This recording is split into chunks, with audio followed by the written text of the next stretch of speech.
So I'm so excited to be here today as co-founder of Hello Career Guru to share lessons on how to navigate to the C-suite.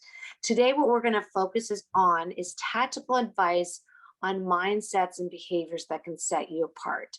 And what we're going to do is I'm going to have like 15 minutes kind of telling you some of our ideas. And then if you can go ahead and put some questions into chat, we can have this be a great interactive session. So first of all, I want to tell you about our mission. Hello Career Guru's mission is to advance the career of all women, no matter what age, background, income, geography, or race. We are the first ever artificial intelligence-powered virtual career trainer to help women advance professionally. We offer women one unifying platform for developing their personalized game plan, which is guided by executive insights, recommended actions, and curated content. With expertise and ease, we want to make mentoring and career development accessible and manageable, integrated in women's daily lives for a better future for all. So while we're talking about this, if you want to check out our founder story at hellocareerguru.com, you can see our 2-minute video and see our product. So first of all, I want to kick off, what are the important things to keep in mind when looking for a job to help progress in your career? So feel free to put anything in chat. Felicia, do we have anything in chat yet? Nothing yet. Okay, so I think one of the most important things that you can look for in keeping in mind when looking for a job or helping you to progress in your career is to, number one, look for a smart boss.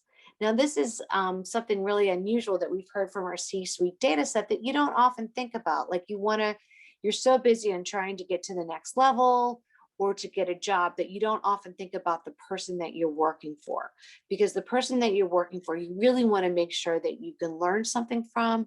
And secondly, they will help guide your career long-term. So you can ask key questions about their experience level, how they would mentor you, guide you, what sort of programs are there as well as what types of programs are there within the company to get ahead. So that's really important. And then you can make your own assessment and then ask questions of the company, like about that particular person, like ask to speak to somebody else in the team just about the job role. And during that job role session, you can ask questions about what is this person like, what is their management style, what are they like to work for. So those are things, but number one, working for a smart boss can really make a difference in your career. Secondly, really look to a company where mentoring is available. Ask what programs they have in place. Like having a mentor in your life, I know that's something that's very commonplace, but you want to make sure that you have someone in your company and someone outside of your company. Sometimes a mentor can be somebody who is more senior. Sometimes a mentor can be someone who is in a different area. And sometimes a mentor can be a peer, someone who you can just brainstorm and talk about different ideas and role play. So make sure, but if you can, I think that having a mentoring within the company is really critical, especially for women of color. We found that, with a lot of the discussions during Women's History Month, that having a mentor within the company to get you ahead is very, very critical. That's, really big practice now with diversity and inclusion programming. So also, it's also important to think about how you add value in the company. Like there's a great author and former tech executive.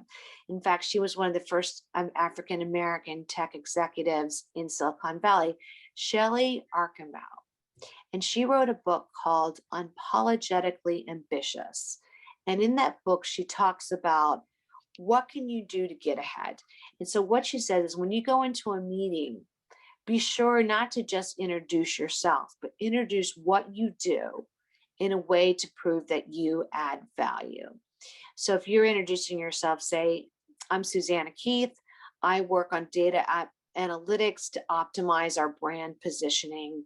Recently, I found X, Y, and Z to be of interest and, to be pivotal to our brand going forward. So Shelley, it's Archambeau. And she wrote the book Unapologetically Ambitious.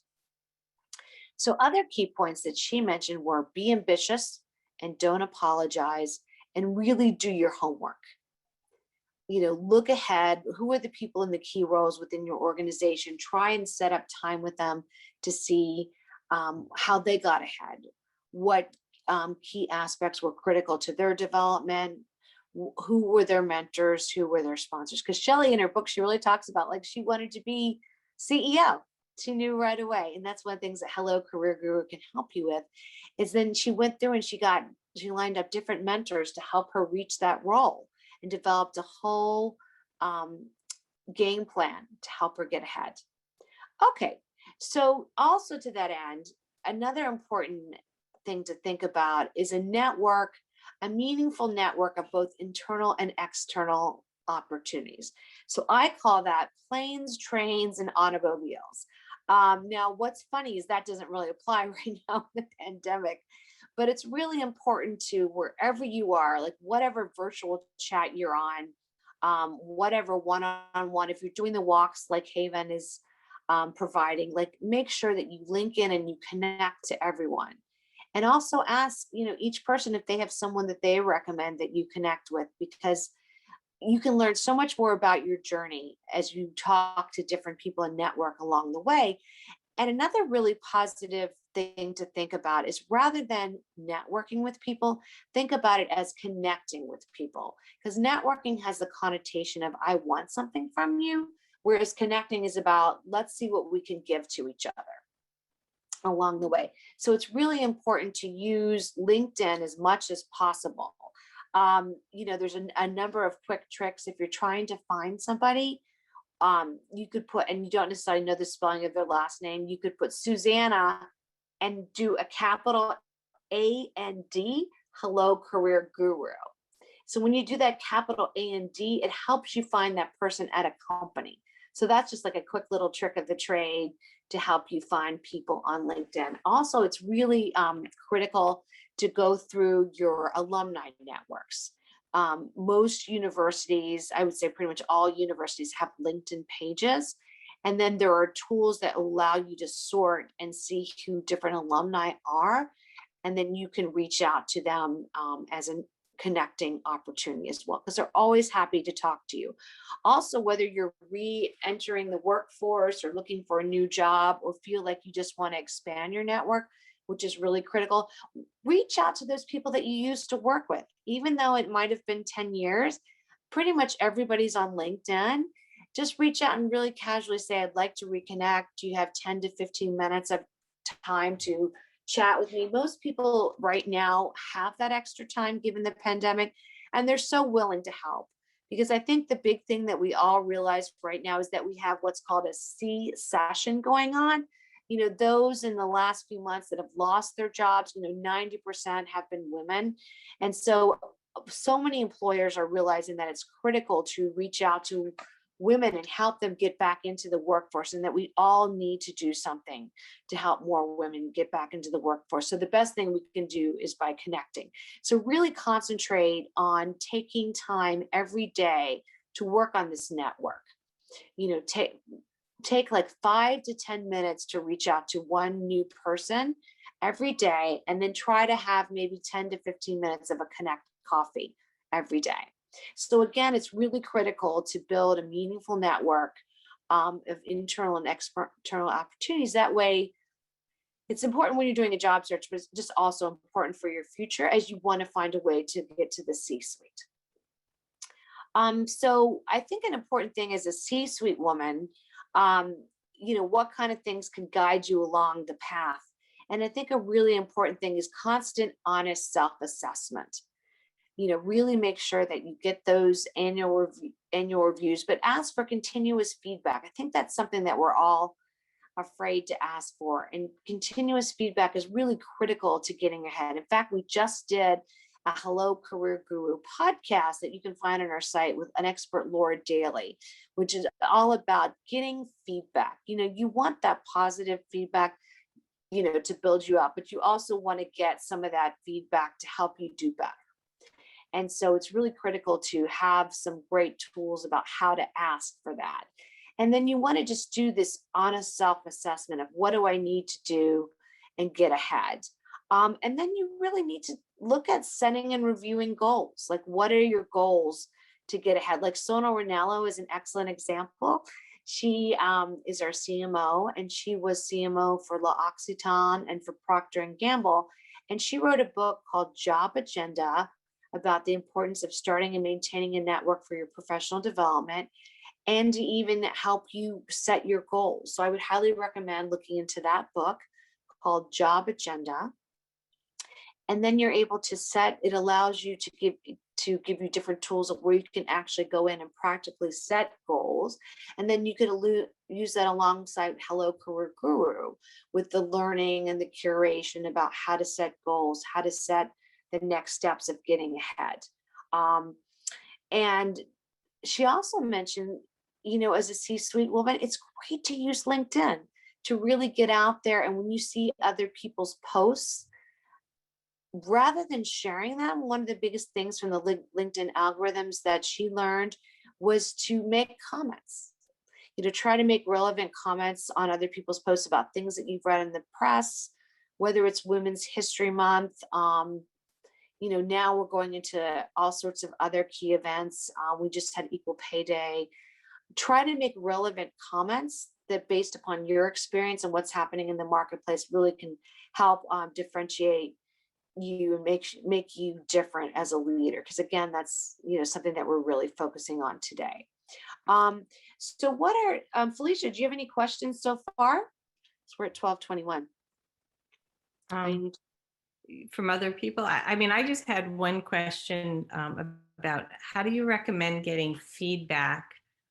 I think you said that there were some lists of how to ask for feedback, because sometimes you don't want to be, like trying to get patted on the back all the time, but to get constructive feedback from people. Yes. So Laura Daly, who just did our podcast, one of the things she recommends is like sit down with your boss, try and set aside, 10 minutes to 20 minutes to say, I'd like to get some feedback. That's a great way. And then reach out to your peers within your groups and just say, listen, I'm really trying to develop my personal path going forward. Can you give me, it's great to ask for it in like quick little digestible nuggets, we call them. So like, what are 2 or 3 things you think that I can do differently to help, advance my career within that company? So that's a great way. So it looks like we got a couple questions, Felicia. What should we look at those? Yeah, someone, Kathy asked if we could connect on LinkedIn, and I put my LinkedIn in, and if everyone wants to put to connect, that would be great. And then I think this might be Kathy too. It says if we are pivoting, let's say, away from finance and into marketing instead, do we have a shot at C-suite if relaunching a career, or do we stick to entry level and mid-level? That's a good question. That's a really good question. Of course, you always have a shot to C-suite. And I think that's where you go back to Kathy in particular. Age is our superpower, right? It really is. Like, you have so much wisdom and experience that you can bring. And I think going into a marketing career is just such a good fit, with your personality. I think, sometimes it's a little difficult to transition, but you'll be able to find some things that fit you. And I think while you may have to go in initially at not quite the starting level, but at a more junior level, and then you could take courses such as a place like NYU or PACE or Fordham on, say, digital marketing that can really help you set you apart. Once you get into the role, people will be able to see your depth of experience and knowledge, and you'll be able to get promoted more quickly based upon your skill level. So I would definitely get on the path of what role you want, and then start getting those mentors to help you get ahead. Another really important point and a big lesson learned for me too was to try and find a sponsor.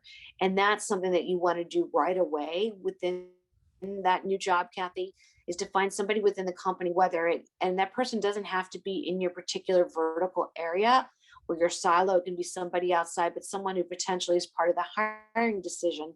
Get them behind you by asking for time, getting to know them, connecting with them, and ask them, like, what do you need to do to get promoted? And ask them if they will help you get on that path, because that's the kind of person that can really help navigate you. Women think mentors are important, but really a sponsor or a champion within your company can be just as important, because that's the person who's really going to push your candidacy in the hiring decision. So I think that's a big thing, is Kathy, when you find that new opportunity, find a sponsor, find a mentor, see if, you know, develop a plan. You can let a career guru on a way to get to the C-suite.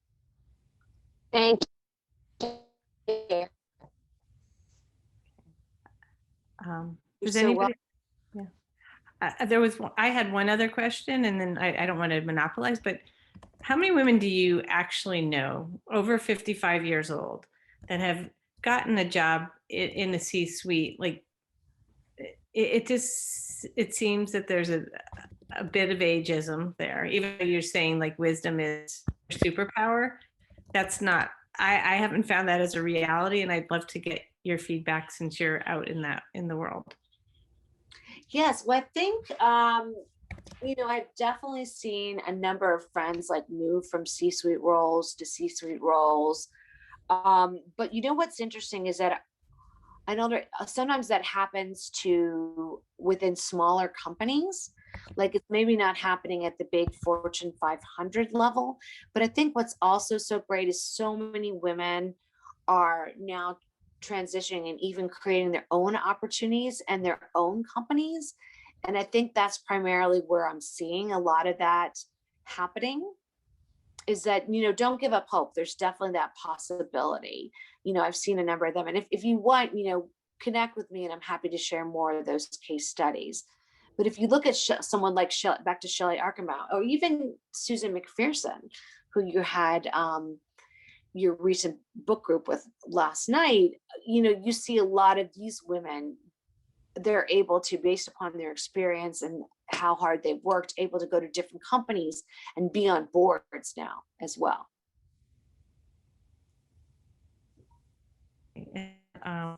That's what's the difference between a mentor and a sponsor? Good. Oh, that's a really good question. A mentor is someone who really helps guide you along the way. You ask questions, you have a brainstorming dialogue back and forth.